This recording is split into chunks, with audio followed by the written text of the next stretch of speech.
Kumbaga Team Chloe sa episode 1, Team Basta yan si Marco. Pero bago tayo pupunta dyan, kay Sarah muna tayo. Ito yung sinabi niya, just to give you a flavor ng sinasabi ni Ronald. Yes. In Tagalog to, so in English ko na lang yan. The Philippines should be led by people who care and have the ability to promote clean government. Doon pa lang medyo. Di ba? Confidential. Fun. Like parang wala pang first sentence. Formally. Wala pang first sentence. Di ko na kaya. And the good development. However, the Philippines today is governed by those who have no loyalty to their sworn duty. China. China. West China. Philippines Sea, no comment. Ano yung greetings na? Ni Hao Ma, Sheshe, PLA, Navy. Taylor Swift. Ayan. Taylor Swift. However, the Philippines, and we are now being overcome by fear for the future of our children.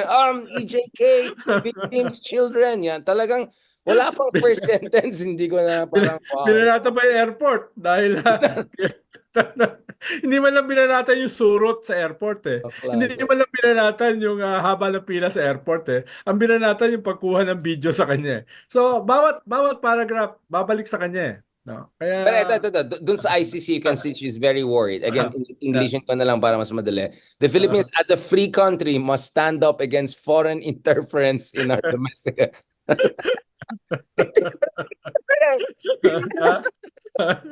di ba? Parang ang sarap basahin tapos tatawa ka lang sa kanila. However, the Philippines today just quickly bows down and follows everything the foreigners want. Diba? Michael Yang, China, Alice Go, yan, ito. Like that in the my goodness, grabe talaga. Ba't yung hindi ko talaga kaya to. Ito, with the hard work and talent. Hard work pa lang, hindi ko na kaya.